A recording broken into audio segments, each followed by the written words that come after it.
Selamat pagi semuanya. Om Swastiastu. Assalamualaikum warahmatullahi wabarakatuh. Salam kebajikan dan salam harmoni. Perkenalkan, kami dari kelompok 11 izin memperkenalkan diri. Habibul Wafiq dengan NIM 20170411031. Iputu Giri Suputra dengan NIM 20170411075. Saya sendiri Wahidah dengan NIM 20170411142. Pertama-tama, saya ingin berterima kasih kepada Ibu dosen Nyoman Ayu Wulan Tresna Dewi, SE MSc, selaku pengampu mata kuliah Sistem Informasi Manajemen, dan teman-teman sekalian sudah mengizinkan kami untuk menyampaikan materi tentang proyek keahlian teknologi sehari-hari. Baik, agar mempersingkat waktu, langsung saja kita masuk ke materinya. Definisi sistem informasi menurut Julianto dan Wiguna 2019. Sistem informasi atau operasi sistem merupakan perangkat lunak yang mengatur sumber daya dari perangkat keras dan perangkat lunak serta sebagai daemon untuk program komputer. Tujuan sistem informasi. Tujuan sistem informasi antara lain untuk membuat komputer lebih nyaman digunakan atau convenience dan membuat penggunaan sumber daya komputer menjadi lebih efisien.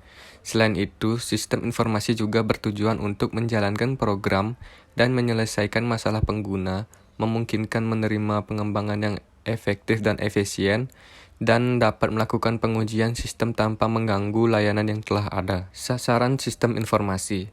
Pembuatan sistem informasi disesuaikan dalam 3 sasaran utama yang diantaranya yang pertama, kenyamanan, yaitu membuat pengguna komputer menjadi lebih nyaman atau user-friendly. Yang kedua, efisien, yaitu pengguna sumber daya sistem komputer dapat dilakukan secara efisien. Dan yang ketiga, mampu berevolusi, yaitu sistem informasi harus dibangun sehingga memungkinkan dan memudahkan untuk dikembangkan atau diperbaharui. Perbandingan sistem dulu dengan sekarang. Indikator. Yang pertama, komputer utama. Dahulu mainframe, sekarang jaringan personal komputer. Yang kedua ada memori. Dahulu beberapa kilobytes, sekarang beberapa gigabytes. Yang ketiga ada disk. Dahulu beberapa megabytes, sekarang beberapa ratus gigabytes. Peraga. Dahulu beberapa arsitektur, sekarang dominasi keluarga i386. Dan yang terakhir sistem informasi. Dahulu beda sistem operasi untuk setiap arsitektur. Sekarang dominasi Microsoft dengan beberapa pengecualian. Baik, terima kasih atas waktu yang diberikan kepada saya. Di sini saya akan menjelaskan tentang definisi dan manfaat sistem proteksi. Baik, untuk mempersingkat waktu, di sini saya akan menjelaskan tentang definisi sistem proteksi menurut para ahli. Yang pertama yaitu menurut Wartriantos dan Iwan. Menurut Wartriantos dan Iwan, proteksi yaitu mengacu pada mekanisme untuk mengontrol akses yang dilakukan oleh program, prosesor, atau pengguna sistem sumber daya. Selanjutnya yaitu menurut Julianto dan Wiguna.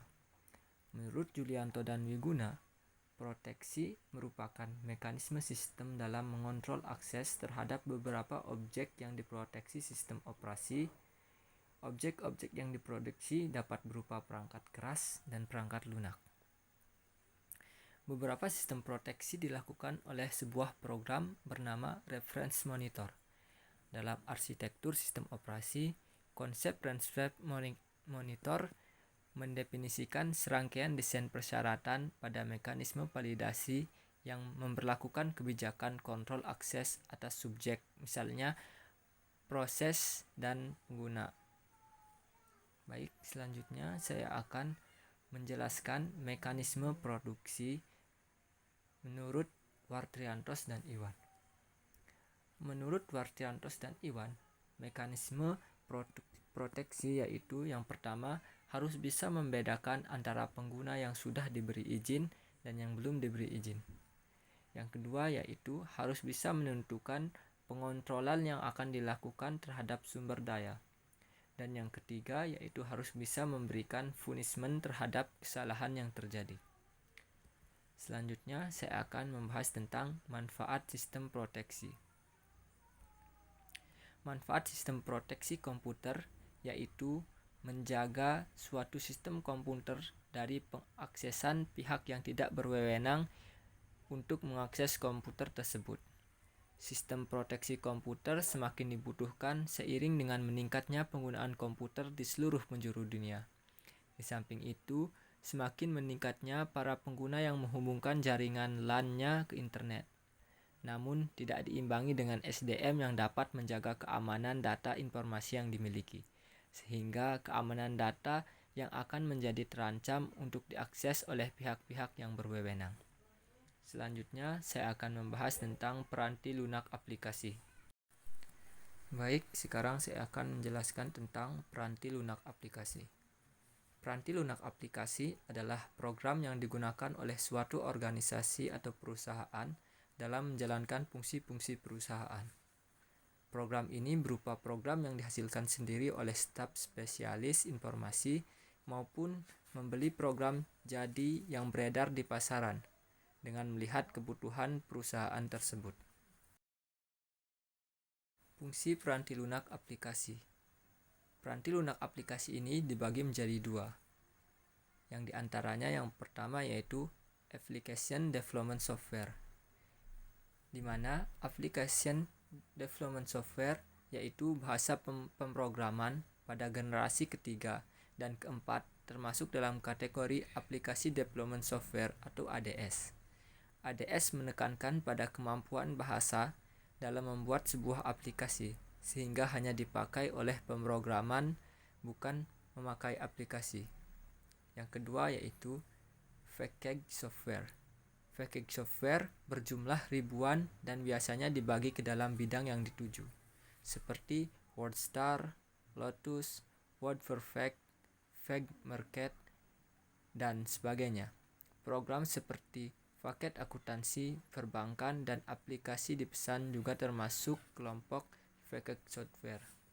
Selanjutnya, saya akan menjelaskan tentang komunikasi merupakan tugas penting pada organisasi. Oleh karena itu, penting untuk memahami peranti lunak aplikasi yang berkaitan dengan para pengguna yang spesifik dan aman dari berbagai ancaman, yang diantaranya yang pertama yaitu identifikasi. Banyak organisasi besar menstandarisasi peranti lunak.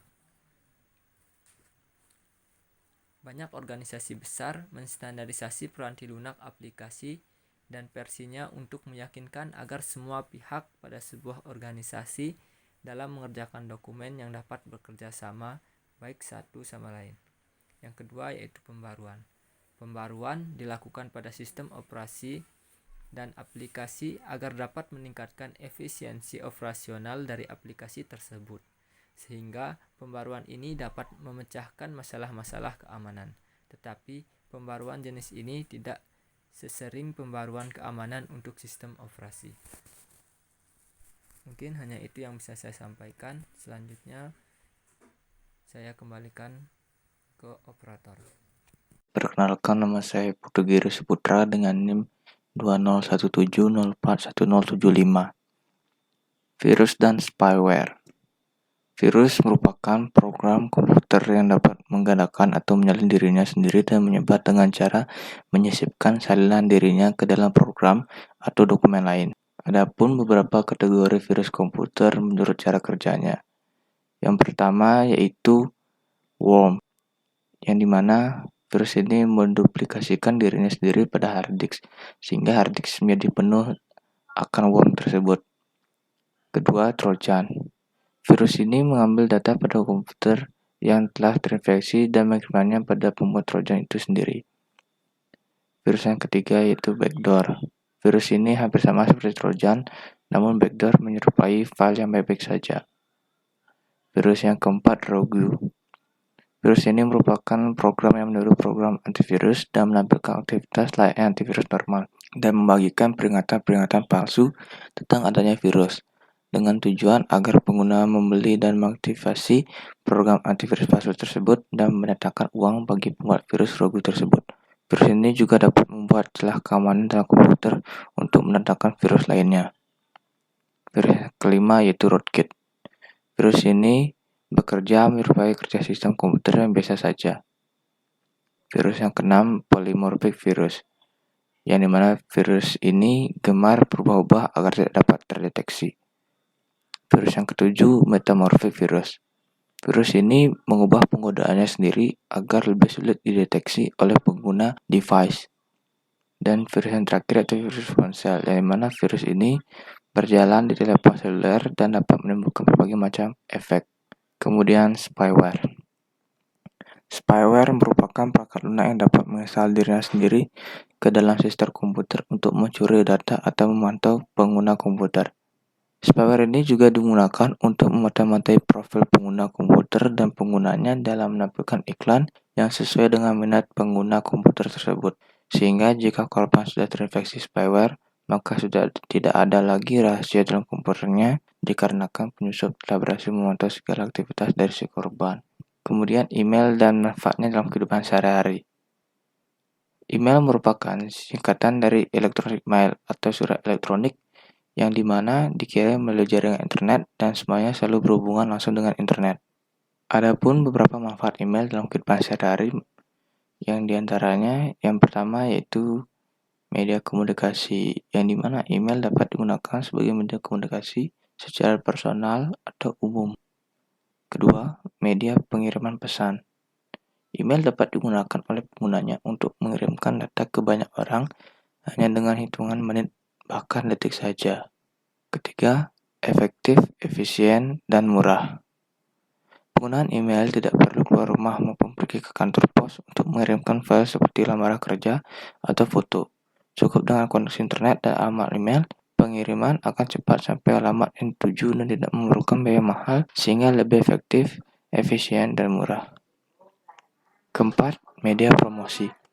Email dapat dimanfaatkan oleh penggunanya untuk mengirimkan promosi produk atau perusahaannya ke para pelanggannya dengan memanfaatkan daftar email pelanggan yang ada. Yang terakhir, sosial media. Email dapat dimanfaatkan oleh penggunanya untuk menjalin hubungan dengan teman atau orang lain, baik menggunakan email tersebut maupun melalui jaringan sosial seperti WhatsApp, Instagram, Facebook, Google, Twitter, Discord, ataupun Telegram, dan media-media sosial lainnya. Kemudian adapun etika dalam menggunakan email. Penggunaan email penting untuk memperhatikan etika dalam berkomunikasi melalui email agar tidak menyinggung perasaan orang lain ataupun merugikan orang lain. Adapun beberapa etika dalam menggunakan email yang perlu diperhatikan oleh penggunanya, yang diantaranya yang pertama, tidak boleh memforward dengan mengubah isi emailnya. Dalam memforward sebuah email, etikanya tidak boleh mengubah atau mengedit sedikit pun isi dari email tersebut. Kedua, hati-hati dalam membalas email. Jika harus mengutip pesan seseorang dalam menjawab email, usahakan menghapus bagian-bagian tidak perlu dan hanya menjawab bagian-bagian yang relevan saja. Ketiga, perlakukan email secara pribadi. Jika seorang mengirim informasi atau gagasan secara pribadi, maka tidak sepatutnya mengirimkan ke forum umum seperti kelompok atau grup. Keempat, jangan menggunakan caps lock atau huruf kapital yang berlebihan. Huruf kapital boleh digunakan sebatas pada kata-kata tertentu seperti penekanan atau perhatian. Jika digunakan pada seluruh kata-kata emailnya, akan menimbulkan anggapan marah oleh penerima email. Kelima, jangan memforward sebuah CC atau BBC email. CC dan BBC berarti email harus berhenti pada penerima, sehingga tidak boleh memforward sebuah email CC atau BBC karena dianggap informasi CC dan BBC sebatas untuk penerima saja. Keenam, jangan sembarangan menggunakan format HTML. Jika mengirim sebuah pesan penting ke rekan, jangan menggunakan format HTML. Jika tidak memahami kode HTML, maka pesan tidak akan terbaca. Ketujuh, jangan mengirim attachment yang terlalu besar. Pada umumnya, penyedia jasa internet di Indonesia hanya memberikan kuota space 2 MB saja, sehingga pengiriman yang besar akan membuat proses downloading menjadi lambat. Kedelapan, jawablah secara masuk akal. Jangan menjawab 2-3 pertanyaan dalam satu jawaban, apalagi menjawab pesan email yang panjang lebar dan menjawab dalam satu kata. 9. Kirimkanlah email secara singkat, padat, dan langsung to the point. Di internet tidak semua orang suka atau punya waktu luang untuk berlama-lama di internet. Jadi etikanya kirimlah email dengan kata-kata yang tidak terlalu berlebihan. 10. memberi judul dengan jelas. Ketika memberikan sebuah email, pengirim harus memberikan judul pada email tersebut, karena judul inilah yang pertama kali dilihat oleh penerima email. Dan yang terakhir, membalas email dengan cepat. Idealnya membalas email paling lambat 24 jam setelah email tersebut diterima, tetapi tidak semua orang selalu terkoneksi ke internet. Maka setidaknya harus membalas email ketika sebuah email dibaca. Jika belum sempat, beritahu pengirim bahwa akan membalasnya di kemudian hari. Jadi, kesimpulan pada materi proyek keahlian teknologi sehari-hari yaitu bahwa sistem informasi merupakan perangkat lunak sistem yang mengatur sumber daya dari perangkat keras dan perangkat lunak, serta sebagai daemon untuk program komputer. Sistem informasi bertujuan untuk mempermudah penggunaan komputer. Selain itu, pembuatan sistem informasi disesuaikan dalam 3 sasaran utama, yaitu kenyamanan, keefisien, dan mampu berevolusi. Perbandingan di antara sistem terdahulu dengan yang sekarang dapat dilihat dari beragam indikator seperti komputer utama, memori, disk, peraga, arsitektur, dan sistem operasi. Proteksi merupakan mekanisme sistem operasi dalam mengatur akses terhadap beberapa objek yang diproteksi sistem operasi. Manfaat sistem proteksi komputer yaitu menjaga suatu sistem komputer dari pengaksesan pihak yang tidak berwenang untuk mengakses komputer pengguna. Berarti lunak aplikasi adalah program yang digunakan oleh suatu organisasi perusahaan untuk menjalankan fungsi-fungsi perusahaan, di mana menjadi 2 fungsi pembuatan yaitu application development software dan package software. Virus komputer terdiri dari worm, trojan, backdoor, roju, rocket, polymorphic virus, metamorphic virus, dan virus ponsel. Selain itu, ada beberapa manfaat email dalam kehidupan sehari-hari seperti sebagai media komunikasi, media pengiriman pesan, efektif, efisien, dan murah, kemudian sebagai media promosi, dan sosial media. Selain itu juga, dalam mempergunakan email, harus memperhatikan etika dalam penggunaan email, yang diantara tidak boleh forward dengan mengubah isi emailnya, hati-hati dalam membalas email, melakukan email secara pribadi, tidak menggunakan huruf kapital berlebihan, tidak memformat sebuah sisi atau BBC email, tidak sembarangan menggunakan format HTML, tidak mengirim attachment yang terlalu besar, menjawab pertanyaan dalam email yang masuk akal, mengirim email secara to the point, memberi judul yang jelas, dan yang terakhir itu balas email dengan cepat. Baik, sekian dari presentasi materi yang kami paparkan hari ini. Apabila ada kesalahan, mohon dimaafkan. Terima kasih.